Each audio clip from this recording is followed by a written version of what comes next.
नमस्कार, आप देख रहे हैं न्यूज़ 69 चैनल और मैं हूं आपके साथ अंकिता। चलिए रुक करते हैं खबरों की ओर।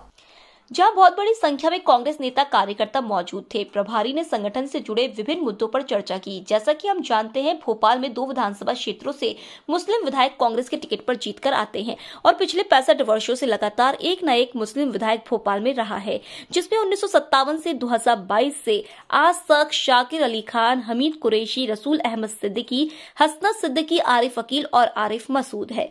आज भोपाल में कांग्रेस के 22 पार्षद है, जिसमें से 15 माइनॉरिटी से आते हैं। कार्यकर्ताओं ने अपना पक्ष रखते हुए कहा कि आगामी संगठन बदलाव में भी इसी अनुपात से भोपाल माइनॉरिटी नेताओं को हिस्सा दिया जाना चाहिए। जेपी अग्रवाल, जो कि भारत के वरिष्ठतम नेताओं में से एक है और दिल्ली के चांदनी चौक क्षेत्र से 4 बार सांसद रहने के साथ ही 9 लोकसभा चुनाव लड़ चुके हैं, उन्होंने सभी को आश्वस्त करते हुए कहा कि मैं भी भोपाल जैसे ही क्षेत्र चांदनी चौक से नुमाइंदा रहा हूं और आप सबकी भावनाओं को बेहतर समझता हूं और इन सारी बातों का कमलनाथ जी तक ले जाने का वादा करता हूं।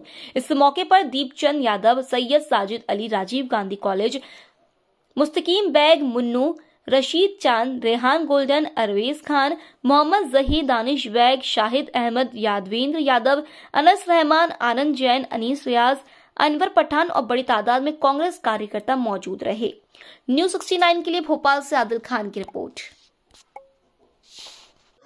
सर, आज आपके निवास पर काफ़ी एक अच्छी बड़ी बैठक हुई, कांग्रेस पर चिंतन किया गया, क्या विशेष खास सब्जेक्ट रहे हैं?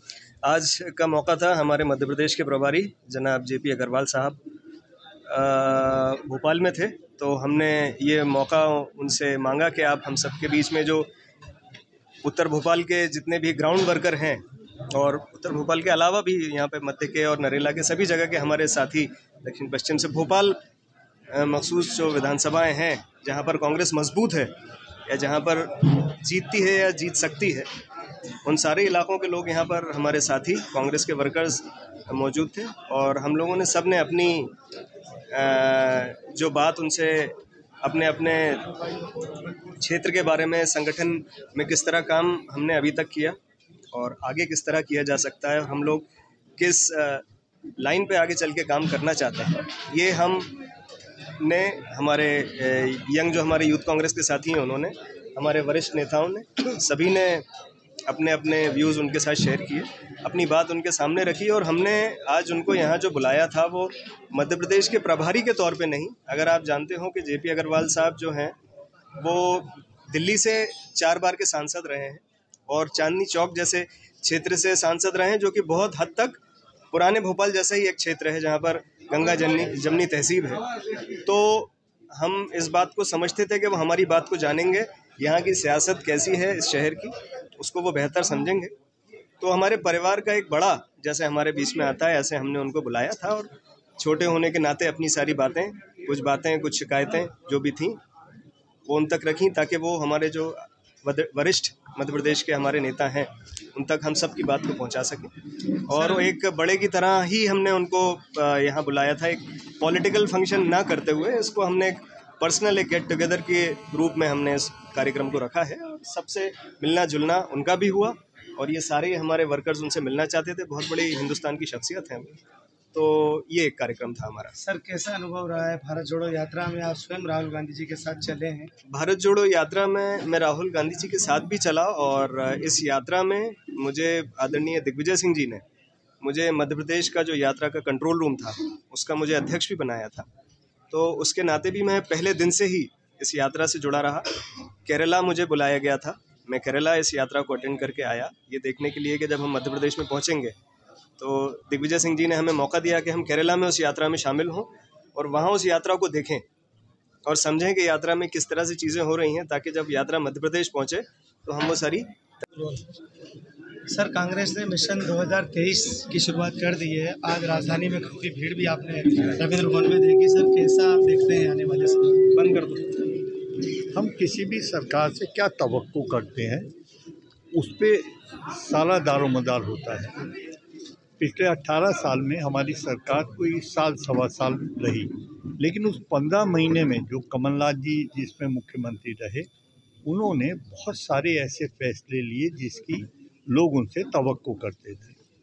और आज भी जब हम कांग्रेस का प्रचार करते हैं तो उन बातों का बार बार जिक्र करते हैं और लोग भी उसको याद करते हैं। ज़बरदस्ती धींगा मुष्टि के साथ वो सरकार तोड़ी गई और खरीद फरोख्त किया गया, विधायकों को तोड़ा गया और सरकार बदल दी गई। लेकिन बदलने के बाद लोगों को कुछ मिला नहीं। मध्य प्रदेश के लिए कोई बहुत बड़े फैसले नहीं हुए। किसी भी फैसले का आधार रोजगार होता है और रोजगार, नौकरी, व्यापार बढ़े आगे तो सारी चीज़ें ठीक चलती है। लेकिन शायद ही कोई ऐसा मुद्दा हो जिसके ऊपर ये सरकार पास हुई हो। हाँ, एक चीज़ में ज़रूर पास हुई कि इनके यहाँ जितना भ्रष्टाचार है उसकी कोई कमी नहीं रही। रोज़ अखबार पढ़ने आप किसी ना किसी डिपार्टमेंट के भ्रष्टाचार का खुलासा होता है। सर, जितनी जल्दी मध्य बदल प्रदेश में जाएंगे सर, उतना अच्छा रहेगा। लगातार सभी कर्मचारी वर्ग परेशान है, अधिकारी से लेके पहली क्लास से लेके चतुर्थ क्लास तक के। सर, क्या बात है, हमेशा और सरकार बोलती है हम इनके हितैषी हैं। हितैषी होते तो जो कच्चे थे उनको पक्का करते, ठेकेदारी प्रथा को ख़त्म करते। जो टीचर्स हैं उनकी सर्विस कंडीशन बहुत बुरा हाल है। किसी भी डिपार्टमेंट के कर्मचारियों की सर्विस कंडीशन मालूम कर लें। जो नौजवान को रोज़गार देने के लिए अपॉर्चुनिटीज़ पैदा करनी थी उसमें फेल हो गए इस ऑफिस। इन्होंने आज जो सम्मेलन करा है ये 4 साल पहले क्यों नहीं करा? आज सिर्फ फोटो खिंचवाने के लिए, सरकार का पैसा खराब करने के लिए आप लोगों को बुलाकर यहाँ तमाशा कर रहे हैं। पिछले कितने ही सालों में एक पैसे का इन्वेस्टमेंट नहीं आया यहाँ। कौन जवाब देगा इसका?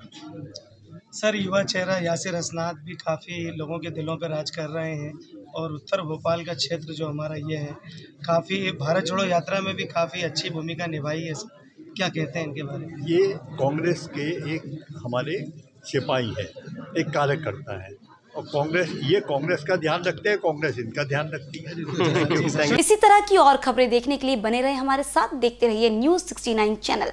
जब तक के लिए धन्यवाद।